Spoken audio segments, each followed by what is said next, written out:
Պարոն Մխիթարյան, քանի որ դուք ԵԿՄ անդամ եք, ես նաև կուզեի անդրադառնալ ընդհանրապես խաղաղության պայմանագրին, դուք ինչպես եք վերաբերում խաղաղության գործընթացին, շատերը նշում են, որ հիմա այդ բանակցությունները փակուղում են եւ արդյոք հույս եք հայտնում, որ խաղաղության պայմանագիր ընդհանրապես կնքվելու է։ Գիտեք, նախ կասեմ, որ երևի թե չկա այդպիսի մարդ, որը չուզենա խաղաղություն։ Հիշում եք, սպառապետն էր ասում ինձանից շատ, ոչ ոք թող խաղաղություն չուզենա։ Հիմա ամենակարևորը մեզ հիմա ժամանակ է պետք։ Մեզ ժամանակ է պետք տնտեսություն ոտքի հանել, մեզ ժամանակ է պետք մեր բանակին թույլ տանք այդ բարեփոխումները փուլը անցնի։ Մեզ ժամանակ է պետք սպառազինություն գնել, սպառազինության պաշարներ հավաքել, որտեղ Աստված մի արասեց, ցանկացած բայի կարող է լինել,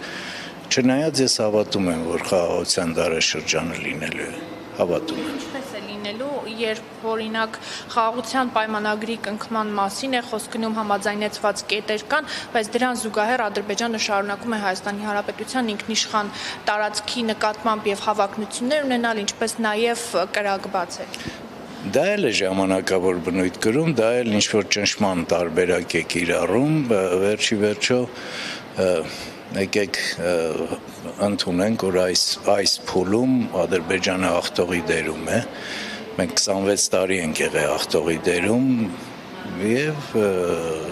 մենք էլ ենք կիրառել նման բաներ։ Հիմա ես դրա համար եմ ասում, հիմա իհարկե, եթե սա լիներ մի 4-5 տարի առաջ կոնե, որ հանկարծ կրակ բացեին մեր վրա, մենք միանշանակ պատասխանելու ենք եւ այս պահին զսպվել է պետք, այս պահին մեզ պահել է պետք, այս պահին ասում եմ ամենակարևորը թույլ տանք մեր բանակը բարեփոխումներ անցնի,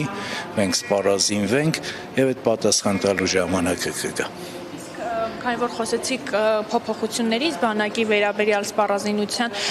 վերջին օրերին ազգային ժողովում քննարկվում է Հայկ Սարգսյանի կողմից ներկայացված նախագիծ, եթե տեղյակ եք, դրան անդրադառնանք, դուք որքանով եք ճիշտ կամ իրատեսական համարում, հա, օրինակ մարդիկ, ովքեր ցանկություն չունեն ծառայելու, գումարը տան, ազատվեն բանակից, քանի որ խոսակցություններ կային, որ նորից բանակ են գնալու եւ ծառայելու են ցածր խավում գտնվող ընտանիքների։ Ճիշտն ասած, ես մի քիչ մեծ տարիքի մարդ եմ եւ իմ սերունդը, երբ որ գալիս էր բանակ գնալու տարիքը, ուղղակի ամոթ էր բանակից խուսափելը, ուղղակի ամոթ էր։ Ունեին շատ մարդիկ, շատ երիտասարդներ ունեցել են այդ հնարավորությունը, օրենքով սահմանված, բայց ոչ, ես մեկը, որ երկու եղբայրս ծառայել են, ես կարող էի չգնայի բանակ, բայց ես ընդամենը ասեցի ոնց կլինի, բայց ինձ ինչ կասեն, աղջիկերքը ինչ կասեն, ես հույսով եմ, որ կգա այդ ժամանակը, որ դա էլ ինչ որ գիտեք Այս պարտություններից հետո, այս կորուստներից հետո բան մի քիչ կոտրված վիճակ էր մեր ժողովրդի մեջ, բայց հիմա կամաց-կամաց ամեն ինչը վերականգնում է։ Ես համոզված եմ, որ չգիտեմ, այդ օրենքը մի քիչ իմ համար խորթ է։ Ես երկրապահ եմ, ես հիմա էլ Երևան քաղաքի նախագահն եմ երկրապահի, ես պարբերաբար դիրքերում եմ տղեկի մոտ,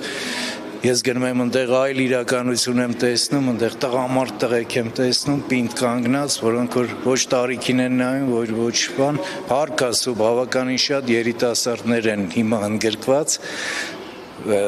երկրապահի կազմում եւ այ բանակի բարեփոխումները, բանակի այդ բացերը մենք հիմա լրացնում ենք երկրապահով, կամավորականներով ու ամեն ինչ լավ է լինելու, ու մենք հաղթելու ենք, միևնույն է, հաշիվը մեկ-մեկ է։ Դուք քանի որ ասացիք, որ 26 տարի մենք հաղթողի դիրքերում ենք եղել, ինչը սխալ արեցինք եւ դուք այս իրականության հետ, այս իրողության հետ հաշտ եք Արցախի կորուստը նկատում։ Իհարկե ոչ։ Ես երկու անգամ վիրավորվել եմ Արցախում Ես ընկերներ եմ կորցրել Արցախում։ Ես Արցախում ավելի շատ է լինում, քան Հայաստանում, քան տանը։ Շատ անգամ շատ արցախցիների միշտ էլ ասել եմ, ես ձեզանից շատ արցախցի եմ։ Իհարկե ցավ է իմ համար, մեծ ցավ է, բայց սրան երևի թե այսպես կարճ պատասխանեմ ու վերջացնենք, այս պարտությունների սկիզբը դրվել է 99 թվականի հոկտեմբերի 27-ին։